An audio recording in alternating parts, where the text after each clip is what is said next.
Bienvenue au podcast Oser l'amour spécial guérison. Donc c'est la part 2. Si vous n'avez pas vu la part 1, vous la retrouverez dans le descriptif. La part 1, c'était comment se guérir soi. Voilà, donc on a échangé sur ce sujet-là.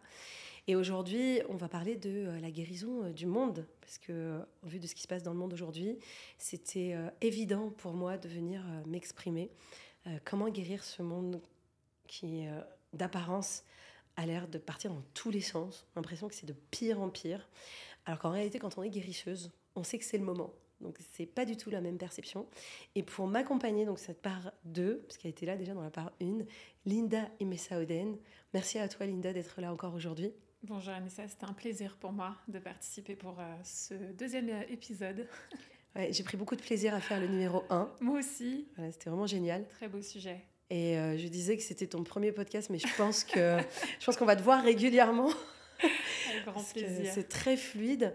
Est-ce que tu peux nous rappeler rapidement, puisque bon, tu l'as fait dans le podcast numéro 1, mais c'est quand même important de le rappeler ici, une présentation de, j'allais dire ce que tu fais, parce que je ne vais pas dire qui tu es, parce que ça ne marche pas chez les artisanes, mais de ce que tu fais, ce pourquoi tu œuvres aujourd'hui.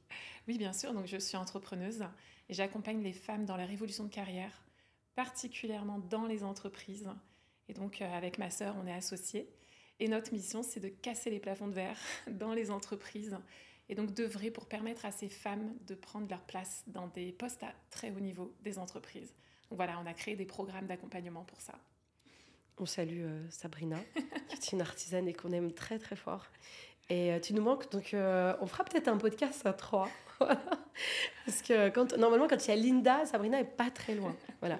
S'il y a bien des femmes qui incarnent la sororité en dehors de celle des artisanes, je pense que toi et Sabrina, vous l'incarnez bien. Donc merci pour l'exemple. Moi, j'ai rêvé toute ma vie d'avoir des sœurs. Et c'est vrai que quand j'ai rencontré Sabrina et Linda, à un moment donné, elles m'ont dit, t'as créé finalement des espaces où celles qui ont manqué de sororité puissent les trouver. Et je trouve ça bien parce que vous n'êtes pas les seules. On a eu d'autres sœurs qui ont été dans les artisanes. Et ça apporte vraiment une dimension très profonde parce que toutes les sœurs qui sont venues dans les artisanes avaient à peu près le même profil que vous. C'était déjà des sœurs qui étaient engagées dans le processus de guérison et qui étaient aussi très engagées dans leur sororité. C'était pas n'importe quelle sœur, c'était vraiment des sœurs, c'est logique, parce qu'elles sont retrouvées chez les artisanes. Et je pense à 2 autres sœurs qui étaient là et qui disaient, grâce à ce cheminement dans le cadre de notre sororité, mais également dans le cadre de la guérison collective, c'est toute notre famille qui a guéri. Exactement. Voilà. Et c'est le sujet du jour, donc ça tombe bien. Absolument. Donc le thème du jour, c'est finalement, on vit une époque un peu j'allais dire de désarroi, mais c'est pas le bon mot, mais de désordre apparent. Voilà, ça fait quelques années maintenant, je pense que depuis Covid, on a vu qu'il y avait, on vit en temps réel, et on le voit maintenant de nos yeux, c'est très apparent, ce dysfonctionnement du monde. On a l'impression que c'est du grand n'importe quoi. En apparence, on se dit c'est pas possible que ça arrive. Et d'ailleurs, il y a beaucoup peut-être d'âmes qui vont se reconnaître, qui vont se dire mais franchement, c'est tellement gros qu'on répond plus, qu'on ne réagit plus. Et je trouve ça très juste, parce qu'au final, pourquoi aller nourrir des choses qui sont déjà dysfonctionnelles et qui sont visibles? Et c'est très paradoxal, parce que d'un côté, il y a un appel à la guérison aujourd'hui, d'ailleurs ça va être notre thème, et de l'autre, il y a un appel en fait à ne rien faire. Parce que finalement, la guérison comme nous on la conçoit, elle est dans ce faire le rien. On en a parlé dans le premier podcast. Et on ne partage pas ce podcast à n'importe quel moment, puisque moi, ça fait maintenant quelques années que je suis dans l'accompagnement, que j'avais eu l'information de je vais transmettre ce que j'ai appris, mais j'avais déjà l'impression de le faire. Et c'est toi, un jour, quand je faisais mes lives, et je transmettais, je faisais ces guérisons très rapides, finalement. Pour moi, c'était logique. Pour moi, c'était ça que je transmettais déjà. Et je me suis dit, tout le monde dans l'école des artisanes va devenir une grande guérisseuse, parce que de toute façon, c'est ce que je transmets déjà. Et tu m'as dit, mais pas du tout. J'ai adoré. Je dis, mais pas du tout, Anissa, en fait, ta méthode, tu ne la transmets pas. Et d'ailleurs, je m'en suis rendu compte dans les enseignements que je partageais. Les femmes guérissent à titre individuel. Elles guérissent leurs relations avec leur mari, avec leurs enfants, dans leur carrière, tout ça, il n'y a pas de problème. Mais elles ne sont absolument pas entraînées à le transmettre. Et moi, je pensais que je le faisais déjà. Donc déjà, je voudrais savoir qu'est-ce qui fait à un moment donné que tu t'es dit mais non, mais Anissa, tu transmets pas aujourd'hui ta méthode de guérison qui est hyper rapide et hyper efficace. Et c'est pas ce que tu fais. C'était quoi le déclencheur? Parce que moi, j'aimerais bien le savoir quand Le même. déclencheur, c'est que j'ai toujours été, moi, attirée par guérir, quelque part. En fait, il y a quelque chose qui m'a toujours attirée à avoir cet effet sur les gens que toi, tu as. Et que moi je reconnais aussi hein, dans ton expertise. Et après avoir fait les artisanes, je me suis dit, bah, j'ai toujours pas ça en fait. Donc comme tu le dis, j'ai appris moi à traverser mes propres espaces de guérison pour moi. D'ailleurs dans l'école, il y a aussi ces espaces-là qui sont prévus pour les guérisseuses.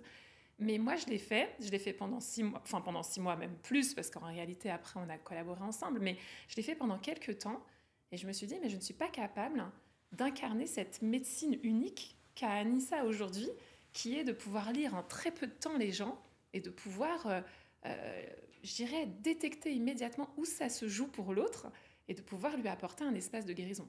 Je n'étais pas capable de ça. Donc c'est là où je me suis rendu compte qu'effectivement, l'espace des artisanes est un espace pour apprendre à se connaître, à se guérir. Et il y a probablement un autre espace à créer pour que tu puisses transmettre à des femmes qui, tout comme moi, auraient pu avoir l'envie d'aller œuvrer pour guérir le monde. Voilà. Mais c'était très marrant de le vivre parce que ça montre aussi une chose pour toutes celles qui sont appelées à être des guérisseuses, qui ont cette médecine-là en elles. Et c'est le fléau d'ailleurs, pour moi, des gens qui sont talentueux dans leur domaine, c'est qu'ils ne le voient pas. C'est-à-dire que c'est tellement naturel pour eux, et Dieu sait combien d'âmes j'ai accompagnées sur le sujet. C'est tellement évident, c'est tellement présent, c'est tellement facile qu'il y a cette croyance que tout le monde sait le faire.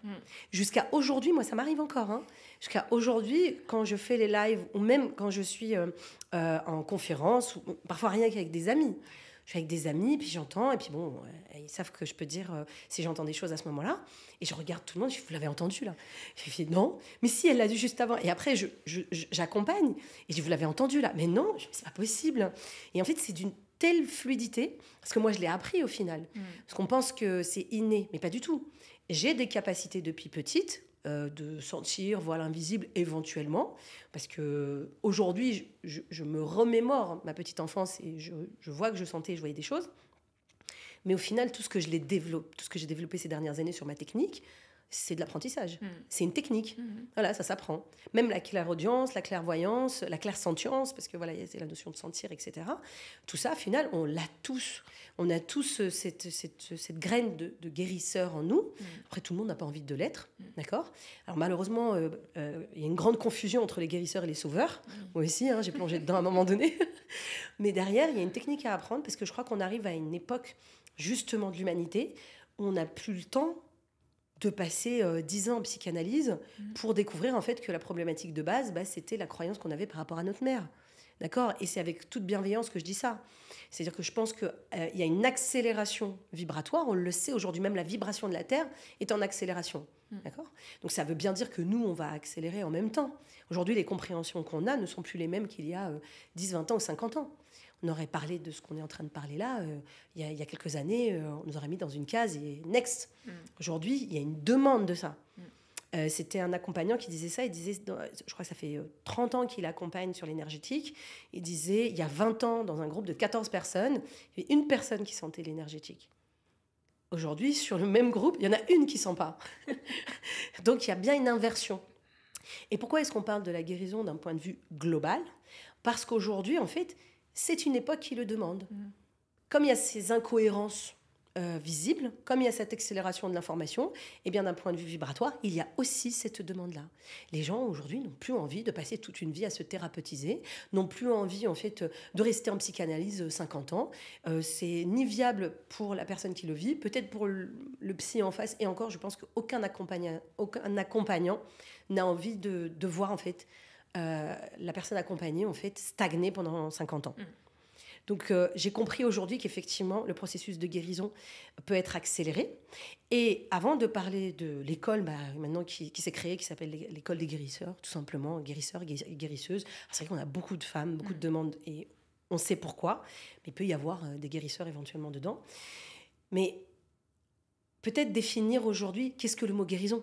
Parce que je pense que rien que ça, ça redéfinit en fait peut-être, ou ça redistribue les cartes sur ah, j'ai besoin de guérir à cet endroit-là.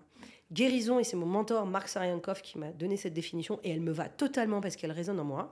Il m'a dit guérir, c'est se rappeler. Voilà, donc déjà, ça change tout. Guérir, c'est se rappeler que nous n'avons jamais été malades. Donc en gros, un guérisseur, il n'est pas là pour guérir l'autre. Moi, je ne guéris personne. Ça, c'est de l'ego pur. Donc c'est pour ça qu'on accompagne aussi les espaces d'ego. C'est tout simplement en fait activer, et même ça, c'est pas juste, puisque ça voudrait dire que je fais quelque chose, mais c'est toujours pas le cas, où c'est l'activation de la guérison qui existe déjà chez l'autre, qui a cette demande-là, qui, quand il rentre dans le champ informationnel d'un guérisseur, parce qu'il y a un champ informationnel, c'est un peu technique, eh bien, en fait, l'activation de sa propre guérison se fait. D'accord ? Mais c'est le rappel. Je cite souvent Jésus. Voilà, je ne suis pas Jésus. D'accord ? Mais Jésus, quand il rentrait dans une ville, pourquoi est-ce que la guérison était immédiate ? Parce que déjà, il y avait son champ informationnel. Il faut rappeler qu'il y a eu tout l'accompagnement de Jésus depuis sa naissance, et même avant sa naissance. Sa mère était déjà initiée, sa grand-mère était déjà initiée. On en parle très peu, mais l'initiation avait déjà commencé depuis X générations. D'accord ? Donc le champ informationnel était déjà là, sur la mémoire cellulaire. D'accord ? Donc c'est très technique au final. Et quand Jésus a reçu ces enseignements-là, son champ informationnel était déjà disponible pour ceux dont le champ informationnel demandait la guérison. D'accord ? Donc ça ramène aussi à une responsabilité radicale de chacun d'entre nous. Ça veut dire qu'on est tous à égalité, non pas en termes de cheminement et en termes de conscience, parce qu'on n'est pas du tout à égalité là-dessus, parce qu'en fonction de là où tu nais, c'est pas la même chose, tu vas pas recevoir le même champ. Mais derrière, on a toute la même étincelle qui, quand il y a une demande personnelle, s'active au contact d'une étincelle qui correspond. Donc voilà, donc déjà il y a tout ça. T'imagines ? Donc déjà, rien que le terme guérir, à mon sens, il est erroné à la base. Guérir, ça veut dire qu'il y a un problème à la base et il faut aller le guérir. Donc là, tu peux y passer toute une vie, voire plusieurs. D'accord ? Alors qu'à la base, nous n'avons pas de problème. Nous sommes déjà le tout. Et nous faisons l'expérience de nous rappeler le tout. Et c'est ça l'opportunité de cette humanité maintenant. Et il faut que ça soit tellement absurde. C'est absurde ce qu'on vit aujourd'hui. C'est absurde, ça n'a aucun sens. On ne peut même pas donner de sens à ce qui se passe en apparence. Dans le chaos global, en réalité, il y a du sens derrière tout ça. Il y a un équilibre. Mais encore, faut-il être initié à ça pour pouvoir le voir. Donc voilà. Donc je ne sais même plus d'où on était parti, parce que je ne me souviens même plus de la base. C'était quoi la question ? En fait, il n'y avait pas de question, mais l'idée, c'est de dire qu'effectivement, on a besoin d'être initié à ça. C'est ça. Et alors, dans cette initiation, finalement, toi, ce que tu proposes, c'est une école, en fait, mais c'est une véritable initiation, c'est un parcours initiatique. Et à qui s'adresse, en fait, cette école ? Quel type de femme peut entrer dans cette école ? Alors déjà, c'est un rêve, cette école. Parce que qui n'a pas rêvé d'être initié, en fait, au langage du monde, au langage de l'amour. Son propre langage, déjà, parce que dans l'école des guérisseuses, justement, il y a la première grande étape qui est celle de guérir déjà soi. Une guérisseuse ne peut pas être guérisseuse avant d'être passée par elle-même. Donc il y a l'humilité de la guérisseuse. D'accord ? Donc déjà, ça s'adresse à des femmes qui ont ce désir ardent, ce rêve d'être au service de quelque chose de beaucoup plus grand. C'était mon rêve. Moi, mon rêve, quand j'ai eu avant mon burn-out, c'était mon impuissance face au monde. Comment je vais vivre dans ce monde ? Moi qui étais maman d'un petit garçon, à l'époque il avait moins de 5 ans, je me dis mais le monde est fou. Et je me dis, comment je vais l'accueillir dans ce monde-là ? Qu'est-ce que je peux faire pour lui ? Alors oui, je peux prendre mon sac à dos et aller en zone, peut-être des zones où les gens ont besoin. Mais non, lui, il a besoin de moi ici. Donc comment finalement ça ? Et à l'époque, je n'avais absolument pas cette information de tout est connecté dans le monde. Donc quand je commence à guérir quelque chose en moi, dans mon monde, ça guérit quelque chose dans le monde. C'est énorme. J'ai rien que ça.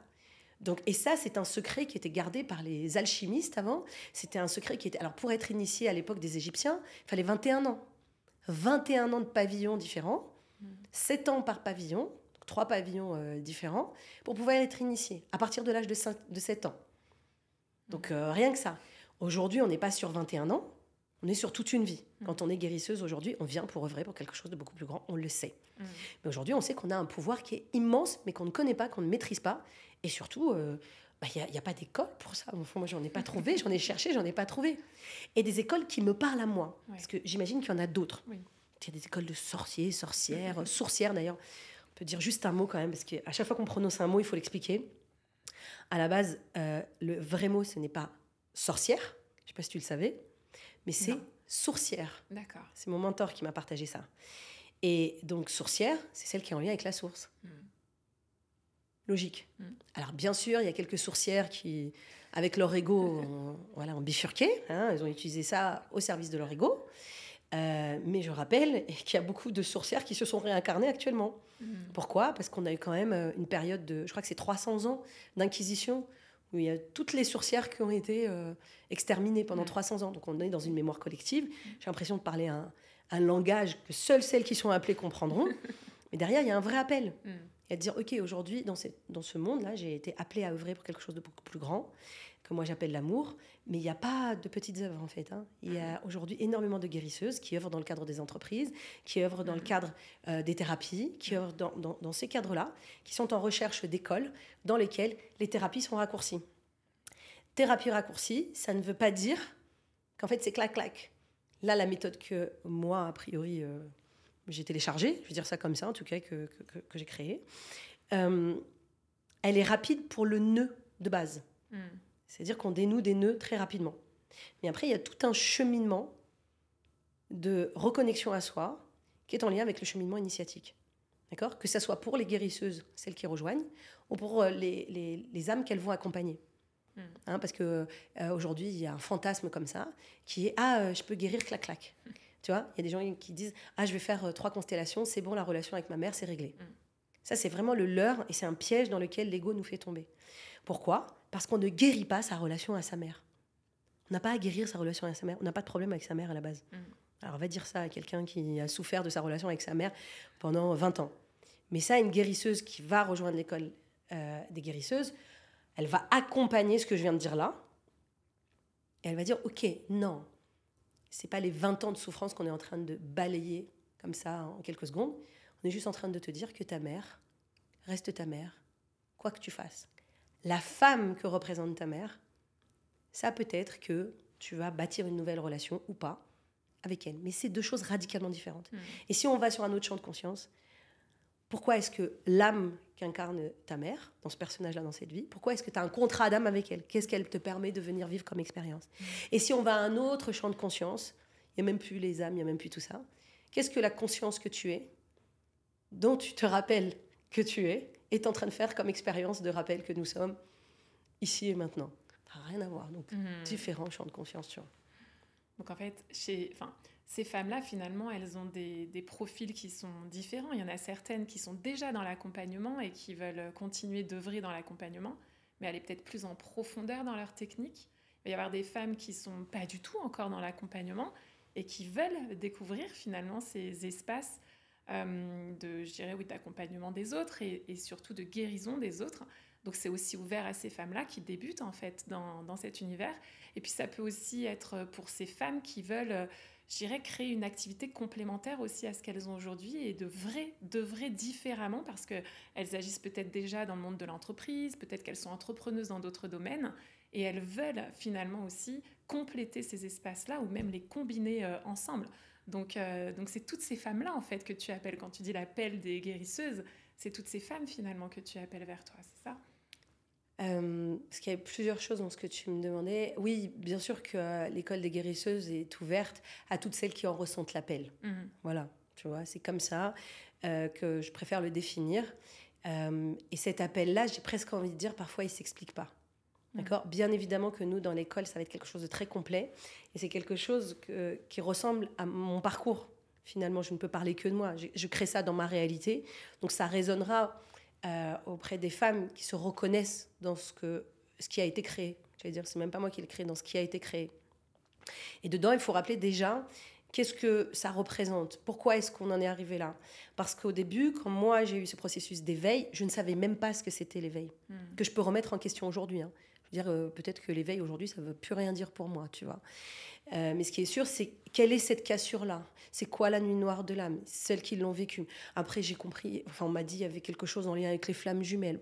Et au final, j'ai complètement abandonné le sujet. Donc, il y a plein de choses qui se sont présentées à moi. Mais la chance que j'ai eue, c'est de commencer peut-être par l'espace de qu'est-ce que l'amour, qu'est-ce que l'ego ? Et c'est ça qui a tout changé pour moi. C'est-à-dire qu'aujourd'hui, par exemple, on a des femmes qui peuvent rejoindre et qui sont déjà thérapeutes, coachs, ou qui sont déjà dans ce système de guérison. Et ce que j'ai remarqué souvent, c'est qu'elles n'ont pas commencé par ça. Elles sont très, très rares. Hein, moi, les mentors que j'ai eus, ils avaient ça. Ils avaient cette notion de gestion de l'ego. Et c'est ce qui a fait toute la différence. Parce que c'est vraiment le point. C'est-à-dire que c'est ce point-là. À partir de ce point-là, tu peux tout faire. Parce que c'est presque comme si on commençait par la fin. C'est comme si on commençait... Normalement, cet enseignement, tu le réserves pour la fin. Ben moi, en fait, j'ai commencé par ça. Et tout de suite, il y a eu... mon mentor m'a dit, le problème, c'est le problème de la séparation. Et donc, j'ai commencé par des enseignements très initiatiques de base. Comme ceux qui font des expériences de mort imminente. Donc, quand tu commences par ça, bah après, moi, j'avais plus de besoin de me dire, mais pourquoi je vais aller étudier ma relation à ma mère ? C'est vrai. J'ai découvert qu'on était l'amour. Ça ne m'intéresse pas. C'est un personnage, ça n'a aucun intérêt. Mais après, j'ai été attrapée par un autre ego, l'ego spirituel. Celui-là, je ne l'avais pas vu, tu vois.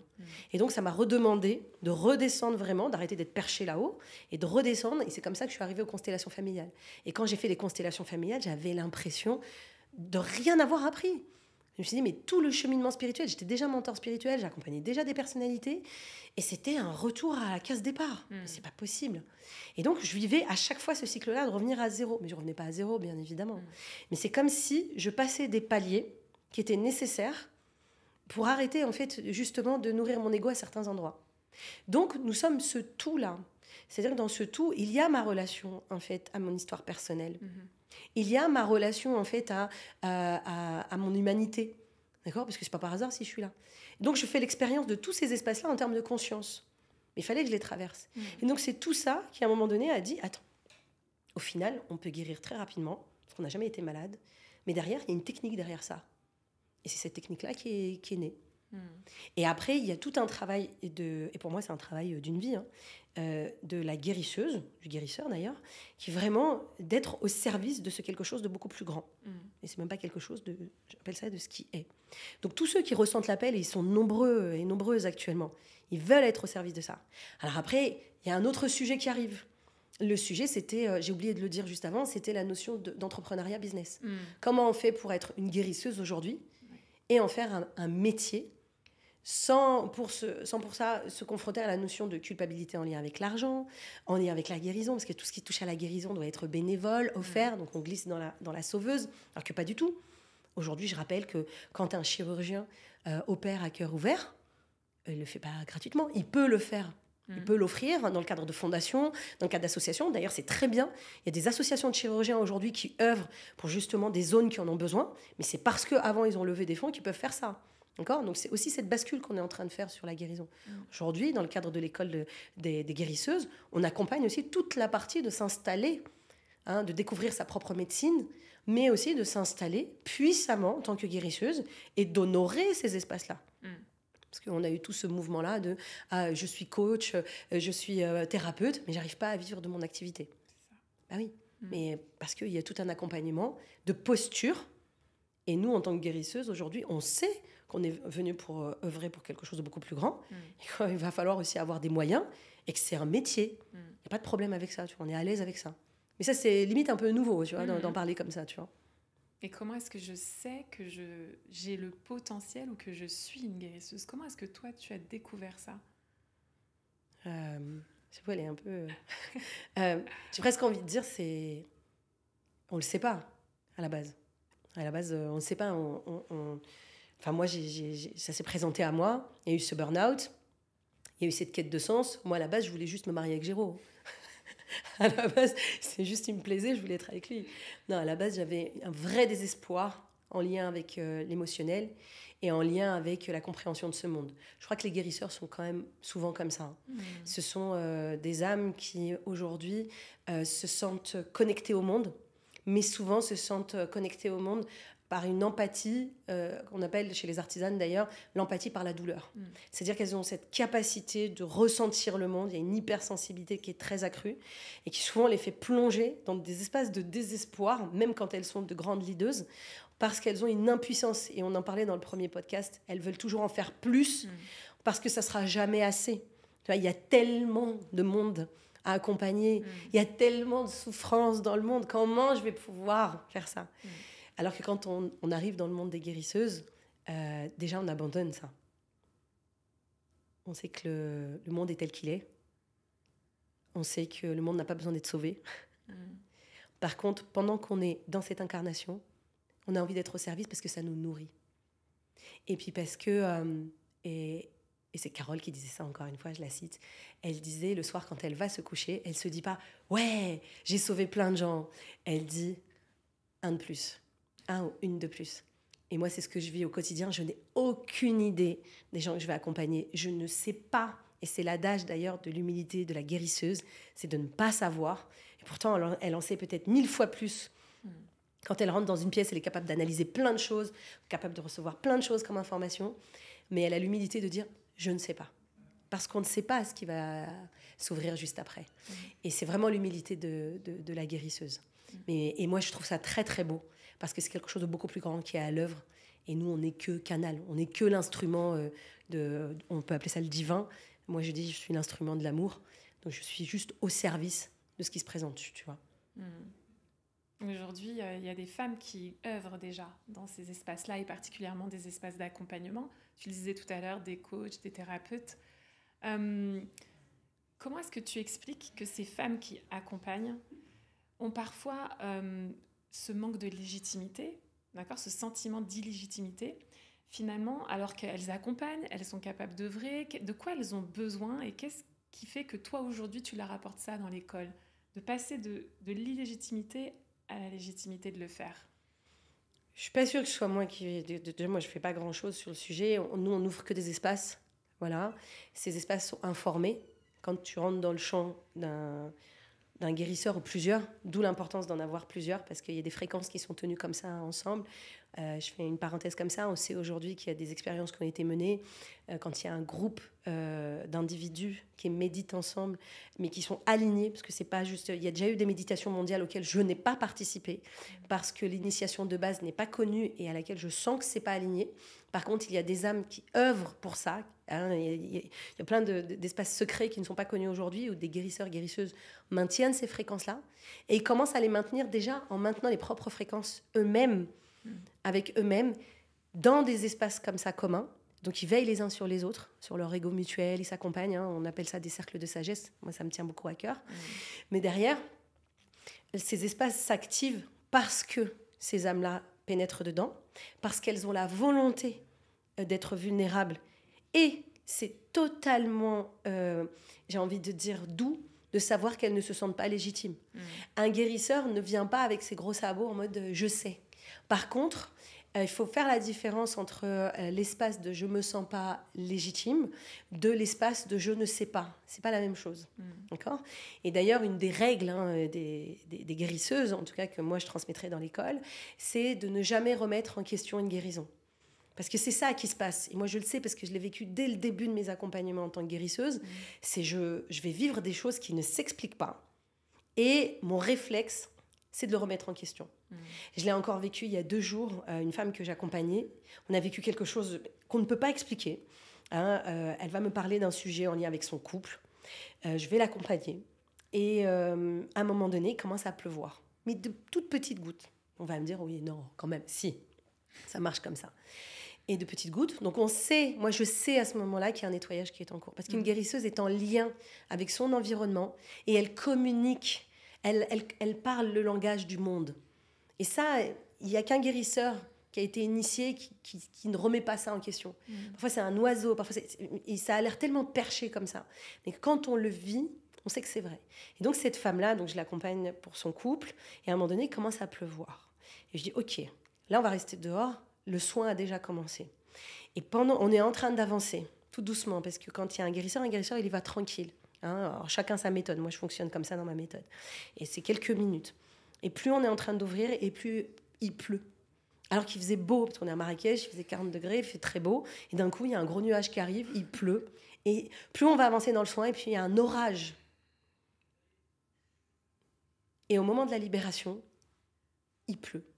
Mais vraiment, il tombe des cordes. Et donc, je la fais sortir sous la pluie. Et je dis maintenant, en fait, voilà, il y a un nettoyage qui est en cours. Bien sûr, si on réfléchit à ça sur le moment, on se dit, ouais, c'est ça, ouais, vas-y. Voilà, vas-y, il pleut pendant que tu fais... Et ça, quand tu débutes dans la guérison, c'est complexe, d'accord? Et donc, il va y avoir ce nettoyage-là. Et après, une fois que c'est terminé, il pleut plus. Je pose la question, comment tu te sens? Elle me dit, j'avais perdu toute énergie depuis plusieurs semaines. Elle me dit, là, j'ai l'impression que je suis légère, je peux repartir. Elle me dit, là... Mais va expliquer ça. Et d'ailleurs, c'était Wayne Dyer qui parlait de la tribu des Kauna.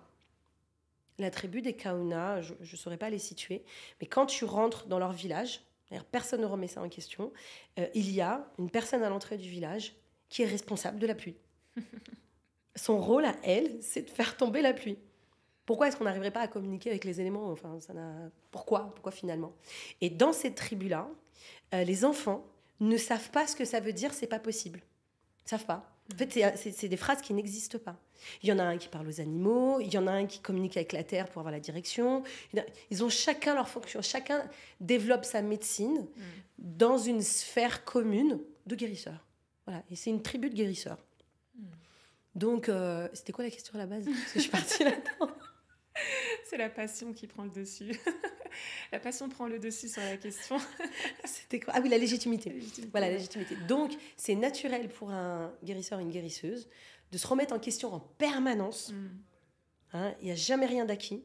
Et quand j'arrive dans un terrain d'exploration, quelqu'un qui vient activer la guérison chez lui ou chez elle, il faut aller à l'exploration. Donc, c'est normal de douter à un endroit. Par contre, il y a une certitude à un autre endroit qui est d'être au service de quelque chose de beaucoup plus grand. Et c'est ça qu'on travaille beaucoup chez les guérisseurs, sur soi, pour accompagner la guérison de l'autre. D'accord? On sait maintenant que la guérison, c'est jamais la guérison de l'autre. Ça y est, je suis revenue. J'étais partie. C'était beau. Et en fait, ce qu'il y a de beau aussi, c'est ta médecine à toi. C'est-à-dire ta manière d'accompagner qui est quand même unique dans les espaces d'accompagnement qu'on voit aujourd'hui. D'ailleurs, pour tous ceux qui ne connaissent pas la méthode d'accompagnement d'Anissa, elle est exceptionnelle, même à observer de là où on est. Tu fais des lives régulièrement sur Insta et on a une vraie démonstration de comment tu arrives à décrypter très rapidement et à alchimiser quelque chose. Ma question, c'est, elle contient quoi cette médecine unique? C'est quoi les ingrédients? Tu as parlé de clairaudience, il y a aussi du transgénérationnel. C'est quoi ces ingrédients-là? Est-ce que tu peux nous en dire plus sur cette méthode? Alors, de ce que j'ai compris... Alors, j'ai découvert effectivement que quand quelqu'un se présentait dans mon univers, quand il y a une demande, je me branche sur sa structure énergétique. C'est vraiment comme ça que ça se présente. Je me branche. Et comme je me branche, tout ce qui va se passer pendant l'accompagnement est en lien. Donc ça, c'est déjà très intéressant. Et ça veut dire toutes les images que je vais avoir, les sons que je vais entendre, tout ce qui va se passer pour moi pendant ce moment-là, eh bien, est en lien avec l'autre. Et ça, déjà, ça demande énormément de travail en amont. C'est-à-dire que moi, j'ai travaillé pendant de nombreuses années, et je continue à le faire aujourd'hui, pour ne pas projeter sur l'autre, parce qu'il y a une notion de projection, souvent. Dans les thérapies, on le sait, pour ne pas projeter sur l'autre quelque chose qui m'appartient, et de lui dire, voilà, c'est à toi. D'accord? Donc, moi, je me branche sur la structure énergétique, et je pose des questions. Et à force de travailler, en fait, mon écoute, déjà de moi-même, j'ai développé donc la clairaudience. Donc ça veut dire que quand on me parle, il y a des vibrations qui se détachent. Déjà, il y a le langage, le champ lexical que la personne va utiliser, va me donner tout de suite des informations parce que j'ai tellement pratiqué que j'entends. J'entends à quoi c'est relié et puis d'où ça peut venir. Mais je ne vais pas trop vite. Je veux vraiment aller beaucoup plus en profondeur parce que sinon, ça voudrait dire tout de suite, tiens, je sais. J'ai une piste au début. Et après, je vais commencer à enquêter. Donc, la clairaudience va me donner des informations. Et pendant que la personne parle, au fur et à mesure des informations qu'elle me donne, j'ai comme dans ma tête, ça se passe comme dans un Minority Report. C'est-à-dire que j'ai plein d'informations. Et d'un coup, j'ai la cartographie globale et je peux faire en fait une résolution. Mais l'objectif pour moi, et c'est ça que je veux transmettre chez les guérisseuses, c'est que l'autre, en fait, comprenne ce qui se joue pour lui. Donc on passe aussi par le mental, ce qui est assez curieux, puisque ce n'est pas les endroits que je préfère le plus. Mais on se sert du mental, on se sert de l'énergétique, on se sert du transgénérationnel, on se sert de la clairaudience, clairvoyance et clairsentience pour pouvoir voir l'information le plus rapidement possible. Et on teste, je lance et je vois qu'est-ce qui répond. Notre objectif, ce n'est pas d'avoir la vérité. Notre objectif, c'est d'avoir une résolution. Donc c'est tout ça combiné et ça va très très vite. Donc parfois, moi je sais que quand j'accompagne, je peux avoir des résolutions dans les 5 premières secondes où la personne, soit elle parle, soit je la vois, soit... Tout de suite, je sais. Je comprends tout de suite. Mais après, je vais aller vérifier si c'est ça qu'elle est venue chercher. Parce que parfois, moi, j'ai tout un champ informationnel sur ce qui se passe pour elle, mais la question qu'elle va me poser n'a rien à voir avec tout ça. Donc, il faut respecter aussi ce que l'âme est venue demander. D'ailleurs, c'est une des règles aussi des guérisseuses. On n'intervient pas sans demande. Voilà. Et c'est très compliqué pour une guérisseuse, parce que parfois, il y a des demandes invisibles. Parfois, la vie nous amène quelqu'un sur notre route, mais qui ne nous a rien demandé. Donc, il va falloir vérifier qu'il y a une demande. Donc, c'est complexe. Hein. Donc, une guérisseuse, elle passe son temps, en fait, à faire le travail sur elle. D'accord ? Avant d'aller ouvrir ces espaces-là. Donc, il y a énormément de techniques qui sont en jeu. Et c'est pour ça que c'est unique. Parce que c'est un bout de ça, un bout de ça, un bout de ça, un bout de ça, un bout de ça. Et ça donne quelque chose en finalité. Donc, l'idée, c'est d'accompagner sur toutes ces techniques-là, mais pas forcément en profondeur, parce que tout à l'heure, tu parlais de ces thérapeutes, d'aller plus en profondeur. Je pense qu'il y a énormément de gens aujourd'hui qui sont excellents dans ce qu'elles font, mais qu'il y a une part d'elles qui n'a pas été encore travaillée, où il y a d'autres espaces qui n'ont pas été expérimentés, et donc, il va manquer quelques bouts dans la médecine.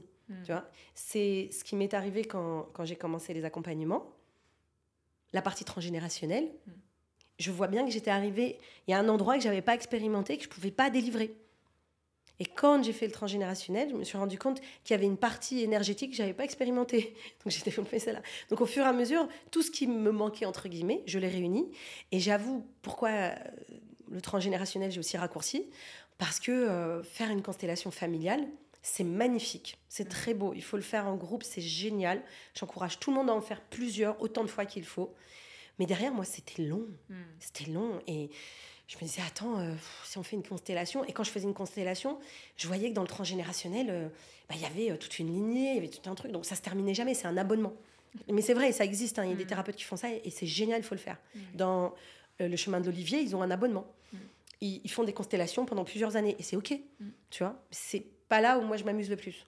Moi, une constellation d'1 heure, j'en peux plus.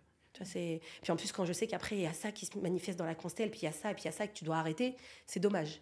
Donc moi, je me suis dit, tiens, en 1 heure, parfois c'est moins, on peut donner une information à quelqu'un qui dénoue un nœud qui date de 20 ans, 40 ans, 50 ans, peu importe. Et à partir de cette impulsion-là, eh bien, accompagner éventuellement par la suite sur ce qui va se passer, et puis donner la méthode, les artisanes, et toutes les méthodes de guérison interne qu'on connaît. Mais tu vois, c'est pas la même chose. Parce qu'il y a une frustration, pour moi, il y avait vraiment cette frustration de ça va pas assez vite. C'est quand même assez paradoxal pour une guérisseuse qui a le temps. Hein. Mais tu le sais, on en a souvent parlé. Hein. Ouais. Parce qu'à chaque fois, tu me disais, mais quand est-ce qu'on fait ça? Quand est-ce qu'on fait ça? Mais je sais, mais ça fait des années que je sais que je dois faire tout ça, qu'il va y avoir ça, etc. Il faut respecter le process. C'est l'humilité de la patience de la guérisseuse. Justement, en parlant de process, c'est un parcours en 3 étapes, en fait, cette école, avec une première phase, se guérir. Tu vas nous en dire plus, parce que tout à l'heure, tu es passé dessus, mais en quoi c'est important, en fait, de se guérir soi avant de guérir les autres? Il y a une 2e phase qui est transmettre, et la 3e, c'est incarner. Est-ce que tu pourrais nous développer justement ce processus qui est important pour toi de passer dans ce parcours initiatique? Peut-être qu'il y a plein de gens qui ne le verront pas comme ça, et moi, c'est essentiel pour moi, tout passe par nous. En fait, on est tous interconnectés, tout le temps. Par contre, cette première grande phase de se guérir soi, c'est ce qui va me permettre de savoir quel maître je suis en train de servir. Déjà, ça me permet d'aller mieux dans ma vie, ma relation avec mon mari, avec mes enfants, avec mes parents, mon abondance financière, enfin tout ce qui est important pour moi, qui était des zones d'ombre ou de blocage dans ma vie en général. Donc déjà, tout bénéfice. D'accord ? C'est évident pour moi de passer par là. Et l'avantage aussi, c'est que dans la 2e phase, quand je vais transmettre, je vais être absolument sûre que je ne transmets pas en fait, des choses qui m'appartiennent. Ah oui, parce que je l'ai vécu plein de fois, ça, dans des accompagnements. Comme j'étais très sensitive, j'étais en train de me dire, non mais là, ce qu'elle me dit, c'est pour elle, en fait. Mais comme ce n'est pas en dehors de moi, je me dis, bon, c'est aussi pour moi, parce que peut-être qu'elle me partage, ça me concerne aussi. Mais ça demande un vrai travail d'introspection, de dire ça m'appartient, ça m'appartient pas. D'accord ? Et ça, la première phase guérir, elle est indispensable.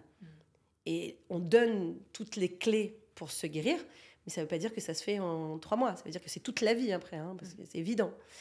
Dans la phase transmettre, c'est on va vraiment avoir les protocoles d'accompagnement. Comment j'accompagne?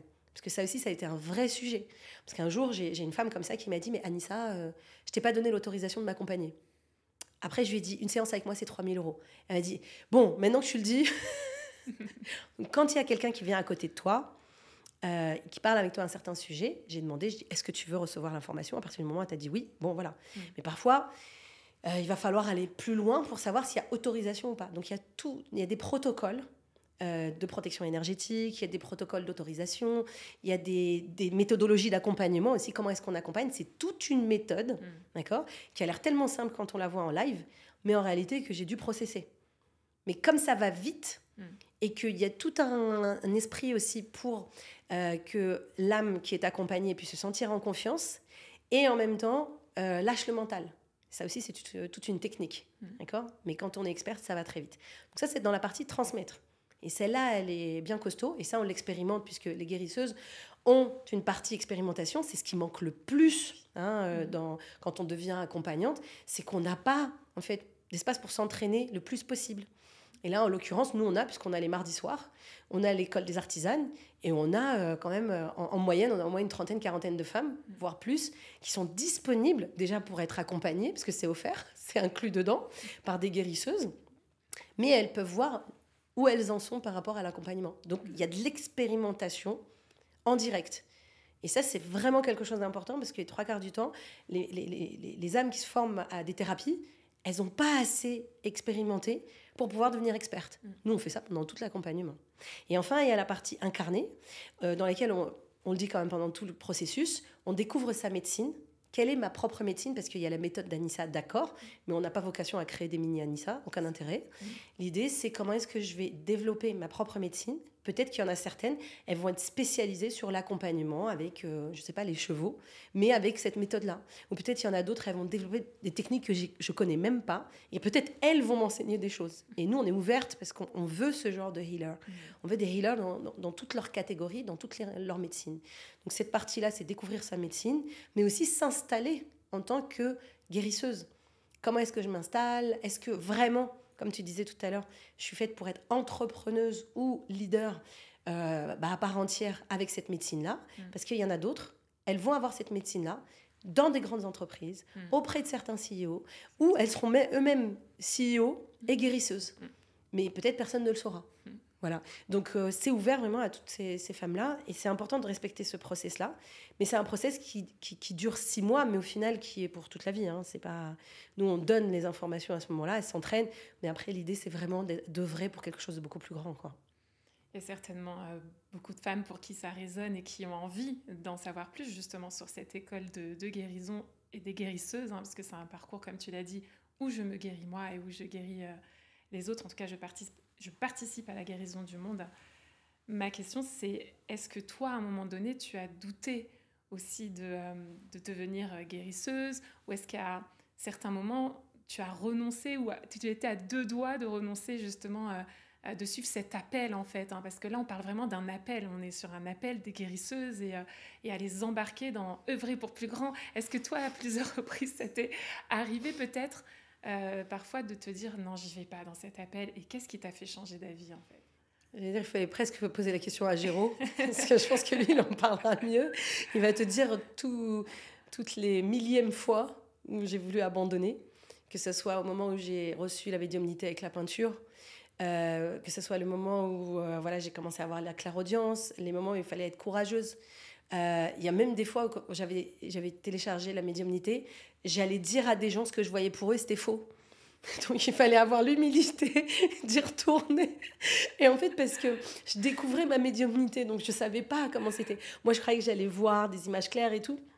Mais en fait, pas du tout. Maintenant, ça va, parce que maintenant, comme je suis aussi passeuse d'âme et tout, parfois je demande, mais parfois je doute. Je suis là, j'ai des âmes, je dis, bon, il était comment? Parce que bon, tu sais, je voulais pas trop me griller, tu vois. Genre, est-ce qu'il a une moustache? Tu vois, il faut pas te louper, parce que si elle dit, bah, non, il avait les cheveux longs, et puis alors qu'il était crâne rasé, bon, c'est compliqué. Mais de plus en plus, je vois, quand je me faisais confiance, effectivement, j'avais les informations. Je disais, voilà, est-ce qu'il y a eu un accident? Est-ce qu'il y a eu ça et tout? Puis les gens me disaient oui. Mais c'est pas forcément là où c'était le plus clair pour moi. Tu vois, moi, ça a été plutôt sur la clairaudience. C'était plus facile. Mais à chaque fois que j'ai voulu abandonner, Alors déjà, ça redoublait d'efforts pour se représenter. Et j'avais pas d'autre choix que d'accepter. Et à chaque fois que je résistais, je souffrais. D'accord, je souffrais à titre personnel, mais aussi vraiment physiquement, je pouvais tomber malade. Enfin voilà, c'était très compliqué pour moi. Alors que dès que j'ouvrais, dès que j'étais au service, c'était très fluide. Voilà. Et puis, il y a eu des moments de doute dans l'entrepreneuriat, dans mon business, dans ma famille, dans mon couple. Enfin, j'ai voulu abandonner, mais 10 000 fois. Et jusqu'à aujourd'hui, il n'y a pas une fois où j'arrive en live où je me dis c'est bon, c'est gagné, je vais y arriver. Non, j'arrive en live, je suis à nu. Et il y a des fois où j'ai pas de résolution. Alors c'est rare, parce qu'aujourd'hui on le voit bien, c'est quand même dans 99% des cas on a de la résolution, on sait. Mais c'est juste parfois c'est en public et bon voilà, les gens, je leur demande quand même de montrer leur visage les 3 quarts du temps. Et donc je leur dis non, ça il faut qu'on le travaille en privé, parce que parfois ça touche à des zones sensibles. On peut pas le faire en public. Mais oui, le doute, c'est pas, je crois que c'est pas le doute, c'est plus l'humilité de se remettre tout le temps en question. C'est sain parce que ça montre aussi que nous on n'est qu'un instrument. Et toutes celles qui viennent et qui te disent ouais mais c'est bon, moi je sais, etc. Je dis ok, non, il va falloir qu'on fasse le truc. La seule chose dont j'ai la certitude, il n'y en a qu'une seule. Une seule, mais ça parce que j'ai trop vécu d'expériences en lien avec ça, c'est j'ai la certitude que nous sommes l'amour. Voilà, c'est vraiment, il n'y a pas de doute sur le sujet. Maintenant, je sais qu'on n'en fait pas et je n'en fais pas l'expérience tout le temps, mais c'est le chemin que je suis tout le temps. Et je l'ai dit, mon objectif reste l'objectif de l'illumination. Donc l'illumination, c'est quoi ? C'est tout simplement être en conscience en permanence. Voilà, donc je le suis, mais pas tout le temps. Donc je continue dans cet objectif-là et un jour, je vous dirai, il y a des fois où ça s'ouvre, il y a des fois où ça s'ouvre pas, mais ça fait partie du chemin, tu vois. Et un jour, on invitera Géraud pour lui poser la question. Parce que souvent, j'arrive après le mardi soir, très souvent, j'arrive dans le lit, je suis comme ça. Et il me dit, ça va ? Je sais pas. Il y a vraiment ce doute-là de se dire, est-ce qu'aujourd'hui, j'ai encore ouvert une porte ? Est-ce qu'aujourd'hui, ça sert à quelque chose que je fais ? Et c'est souvent toi, d'ailleurs, qui me le dis. On fait des feedbacks souvent. Je dis, alors, comment est-ce que ça a été perçu et tout ? Puis tu me dis, non, mais Anissa, il y a eu cette femme-là, elle s'est jamais exprimée. Celle-là, il s'est passé ça pour elle et tout. Je fais, ah, ok. Parce que comme tu es très, très proche des artisanes, il y a toi, il y a Lydia aussi qui est sur Instagram. Donc, c'est elle, c'est vous qui me faites les retours. Parce que sinon, moi, j'ai pas toujours l'information, tu vois. Merci d'ouvrir tous ces espaces, que ce soit l'école des artisanes, l'école des guérisseuses, parce que c'est une belle aventure qui commence pour elles. La prochaine rentrée, c'est 1er septembre. Ouais, septembre, ouais. Donc là, elles sont déjà plusieurs à nous rejoindre. Ouais. Comment grâce ça à toi. Grâce à toi, parce que c'est toi qui fais les appels de sélection. J'ai le plaisir, effectivement, puisque ce sont des femmes qui te choisissent et qui sont choisies aussi. Voilà, ouais. On s'assure que ce soit des femmes qui, quelque part, ont l'appel du cœur. Elles ont toutes un point en commun, en tout cas, quand je réalise des appels, c'est qu'elles sont appelées à œuvrer pour quelque chose de grand. Et en général, quand on parle de guérison, elles ont des frissons dans tout le corps. Donc, elles sont déjà plusieurs à passer le cap de la décision. Donc, les autres vont se présenter au fur et à mesure. Il reste quelques jours pour s'inscrire avant le mois de septembre. Donc, on attend ça avec impatience. Oui, j'ai pleine conscience et confiance dans le process parce que et c'est important qu'on le fasse ensemble parce que mettre un visage sur celle qui va les accompagner finalement dans leur processus de décision, c'est quelque chose d'important. Et puis, c'est important de le faire maintenant parce que, comme je le disais en début de podcast, il y a eu Covid. Covid nous a montré que potentiellement, à un endroit, j'ai l'impression que j'ai pas la liberté de décider. Alors que Covid nous a ouvert l'espace de qu'est-ce que je vais ouvrir comme espace dans le monde de demain qui passe par mon monde. En fait, quand je me positionne dans mon monde, là on parlait des guérisseurs, mais c'est la même chose pour les leaders, et pour tous ceux qui vont éclairer le monde de demain, ça se fait d'abord à titre individuel. Je le répéterai jamais assez. Vous voulez changer le monde, commencez par vous, et après... y en a qui vont faire ces espaces de réunion. Nous, on réunit dans l'invisible. Nous, on est là pour tenir des fréquences. Nous, on est là, en fait, parce qu'on sait que si, à un moment donné, il doit y avoir une intervention quelque part, si un groupe se met à méditer à ce moment-là, on sait que ça calme des tensions ailleurs. Et je vous invite vraiment à aller regarder l'échelle de David Hawkins. Nous, on l'étudie énormément. On parle de physique quantique dans ces espaces-là. Tout ça, on l'aborde. Mais on aborde surtout cette notion de vibration. Quand ma vibration est clean, avec mon mari, avec mes enfants, avec mon métier, eh bien, il y a un endroit dans le monde où ça se clean au même endroit. Et je sais que c'est pas encore facile à comprendre avec notre mental, mais aujourd'hui, c'est vérifié. Aujourd'hui, il y a des scientifiques qui nous ont précédés, qui ont fait ce travail-là. C'est pas le mien. Moi, je peux que valider que quand il se passe quelque chose déjà dans ma sphère privée, à mon niveau, dans mon environnement, des espaces guérissent. Donc c'est énorme. Donc si on arrive à faire tout ça, alors ça veut dire qu'on a un pouvoir qui est beaucoup plus grand qu'on imagine. Parce que sinon, on va nourrir encore des espaces. Et s'il vous plaît, et ça sera mon dernier message, en ce moment j'entends beaucoup de gens qui disent, à titre individuel et collectif, je suis fatiguée de faire la guerre et de combattre. Sachez qu'à chaque fois que vous prononcez le mot guerre et combattre, vous nourrissez la guerre et le combat. Vous voulez changer les choses, commencez par utiliser les mots paix. D'accord ? Donc, je peux changer ça en disant je suis heureuse donc d'œuvrer pour la paix et d'apaiser les espaces en moi. Et quand je fais ça, je nourris de plus en plus les espaces. C'est Mère Teresa qui dit ne m'appelez pas pour une manifestation contre la guerre, une réunion pour la paix, je serai présente. Donc, c'est ces degrés-là de conscience dans lesquels on navigue. Je pense qu'elle savait déjà de quoi elle parlait, même si elle œuvrait au plus proche de ce qui se passait. Donc, petite pensée pour Mère Teresa aujourd'hui et de Lady Di qui sont par le même jour. Je crois qu'on arrive à la fin du podcast. Est-ce que c'est OK pour toi ? Tout à fait. Comment Merci. Tu te sens ? J'ai été nourrie de tes partages comme souvent. Merci, ça a été un véritable plaisir de partager ce moment avec toi. J'ai hâte d'en avoir plein d'autres avec toi parce que je trouve ça puissant, je trouve ça fluide. Je voulais aussi remercier Caroline Sosrocan qui a énergétisé ce studio, depuis qu'elle l'a énergétisé, depuis qu'elle l'a harmonisé. On va publier le podcast s'il n'a pas déjà été publié. Les podcasts ne se posent plus du tout de la même façon. C'est assez énorme. Donc voilà, donc si vous avez des entreprises, voilà, n'hésitez pas à faire appel à elle. Je mettrai ses coordonnées aussi quelque part. Mais elle est déjà dans un autre podcast. Mais je tiens à la remercier parce que c'est hyper fluide depuis qu'elle est passée dans le studio. Absolument. Voilà, donc merci à toi. Merci. Voilà, rendez-vous dans l'école des guérisseuses. Avec grand plaisir. Et merci à vous toutes et à vous tous de nous avoir suivis. Donc vous aurez toutes les informations dans la bio si vous avez aimé le podcast.